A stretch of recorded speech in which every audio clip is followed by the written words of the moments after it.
السلام علیکم ورحمۃ اللہ وبرکاتہ۔ اعوذ باللہ من الشیطان الرجیم، بسم اللہ الرحمن الرحیم۔ رب اشرح لی صدری ویسر لی امری واحلل عقدۃ من لسانی یفقہوا قولی۔ ربی زدنی علما، اے رب میرے علم میں اضافہ فرما۔ سورہ آل عمران ایپیسوڈ 3، آیت نمبر 7 سے 9 تک۔ ربنا لا تزغ قلوبنا بعد إذ هديتنا وهب لنا من لدنك رحمة إنك أنت الوهاب۔ اے ہمارے رب، ہمیں ہدایت دینے کے بعد ہمارے دل ٹیڑھے نہ کر دے اور ہمیں اپنے پاس سے رحمت عطا فرما، یقیناً تو ہی بہت بڑی عطا دینے والا ہے۔ Who say, Our Lord, let not our hearts deviate after you have guided us, and grant us from yourself mercy. Indeed, you are the bestower. ربنا إنك جامع الناس ليوم لا ريب فيه إن الله لا يخلف الميعاد۔ اے ہمارے رب، تو یقیناً لوگوں کو ایک دن جمع کرنے والا ہے جس کے آنے میں کوئی شک نہیں، یقیناً اللہ تعالیٰ وعدہ خلافی نہیں کرتا۔ Our Lord, surely you will get the people for a day about which there is no doubt. Indeed, Allah does not fail in His promise. إن الذين كفروا لن تغني عنهم أموالهم ولا أولادهم من الله شيئا وأولئك هم وقود النار۔ کافروں کو ان کے مال اور ان کی اولاد اللہ تعالیٰ کے عذاب سے چھڑانے میں کچھ کام نہ آئیں گی، یہ تو جہنم کا ایندھن ہی ہے۔ Indeed, those who disbelieve never will their wealth or their children avail them against Allah at all, and it is they who are fuel for the fire۔ ان آیات کی تفسیر دیکھتے ہیں، آگے تفسیر میں کیا ہے۔ یہ وہ دعا ہے جو راسخ فی العلم حضرات اللہ تعالیٰ کے حضور کرتے رہتے ہیں۔ ہدایت پر ثابت قدمی کی دعا کے ساتھ قیامت کے دن اللہ کے سامنے پیش ہونے کا یقین بھی ہر وقت ان کے پیش نگاہ رہتا ہے۔ ان کی اصل کوشش اور دعا دنیا کے لیے نہیں بلکہ آخرت کے لیے ہوتی ہے۔ سلمہ رضی اللہ تعالیٰ عنہا سے روایت ہے کہ رسول اللہ صلی اللہ علیہ وآلہ وسلم اکثر یہ دعا کیا کرتے تھے، یا مقلب القلوب ثبت قلبی علی دینک۔ اے دلوں کو پھیرنے والے، میرے دل کو اپنے دین پر ثابت رکھ۔ یہ دعا ہدایت کی دعا ہے، اور ہدایت جو ہے وہ اللہ تعالیٰ کے خزانوں میں ایک قیمتی خزانہ ہے جو اللہ نے کہا ہے صرف اسی کو ملے گی جو مجھ سے مانگے گا، جو مجھ سے طلب کرے۔ کوشش کریے کہ یہ دعا یاد کر لیں اور اس کو ہدایت کے لیے پڑھتے رہیں۔ یا مقلب القلوب ثبت قلبی علی دینک۔ جہنم کا ایندھن کون لوگ؟ فرماتا ہے کہ کافر جہنم کی بھٹیاں اور اس میں جلنے والی لکڑیاں ہیں۔ ان ظالموں کو اس دن کوئی عذر معذرت ان کے کام نہ آئے گی، ان پر لعنت ہے اور ان کے لیے برا گھر ہے۔ ان کے مال، ان کی اولادیں بھی انہیں کچھ فائدہ نہیں پہنچا سکیں گی، اللہ کے عذاب سے نہیں بچا سکیں گے۔ جیسا اور جگہ فرمایا آیت میں ہے، سورہ نساء کی آیت 82، تو ان کے مال و اولاد پر تعجب نہ کرنا، اس کی وجہ سے اللہ کا ارادہ انہیں دنیا میں بھی عذاب دیتا ہے، ان کی جانیں کفر میں ہی نکلیں گی۔ اسی طرح ارشاد ہے، کافروں کا شہروں میں گھومنا گھمانا تجھے فریب میں ڈال دے، یہ تو مختصر سا فائدہ ہے، پھر ان کی جگہ جہنم ہی ہے جو بدترین بچھونا ہے۔ اسی طرح یہاں بھی فرمایا کہ اللہ کی کتابوں کو جھٹلانے والے، اس کے رسولوں کے منکر، اس کی کتاب کے مخالف، اس کے وحی کے نافرمان اپنی اولاد اور اپنے مال سے کوئی بھلائی کی توقع نہ رکھیں۔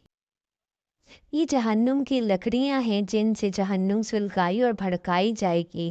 جیسے اور جگہ ہے آیت میں آتا ہے سورہ نبا کی آیت نمبر 98، تم اور تمہارے معبود جہنم کی لکڑیاں ہو۔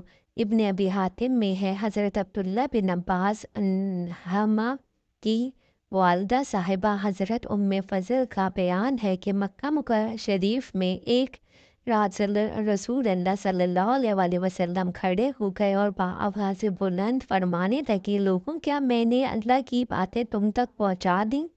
لوگوں کیا میں نے تبلیغ کا حق ادا کر دیا؟ لوگوں کیا میں وحدانیت اور رسالت کا مطلب تمہیں سمجھا چکا؟ حضرت عمر رضی اللہ تعالیٰ عنہ فرمانے لگے، ہاں حضور صلی اللہ علیہ وآلہ وسلم، بے شک آپ نے اللہ کا دین ہمیں پہنچایا۔ پھر جب صبح ہوئی تو آپ صلی اللہ علیہ وآلہ وسلم نے فرمایا، سنو اللہ کی قسم، اسلام غالب ہوگا اور خوب پھیلے گا یہاں تک کہ کفر اپنی جگہ جا چھپے گا۔ مسلمان اسلام اپنے قول و عمل میں لیے سمندروں کو چیرتے پھاڑتے نکل جائیں گے اور اسلام کی اشاعت کریں گے۔ یاد رکھو وہ زمانہ بھی آنے والا ہے کہ لوگ قرآن کو سیکھیں گے، پڑھیں گے، پھر تکبر، برائی اور اندھے پن کے طور پر کہنے لگیں گے ہم قاری ہیں، عالم ہیں، کون ہیں جو ہم سے بڑھ چڑھ کر ہو؟ کیا ان لوگوں میں کچھ بھی بھلائی ہوگی؟ لوگوں نے پوچھا، حضور صلی اللہ علیہ وآلہ وسلم وہ کون لوگ ہیں؟ آپ صلی اللہ علیہ وآلہ وسلم نے فرمایا، وہ تم ہی مسلمانوں میں سے ہوں گے، لیکن خیال رہے کہ وہ جہنم کا ایندھن ہے۔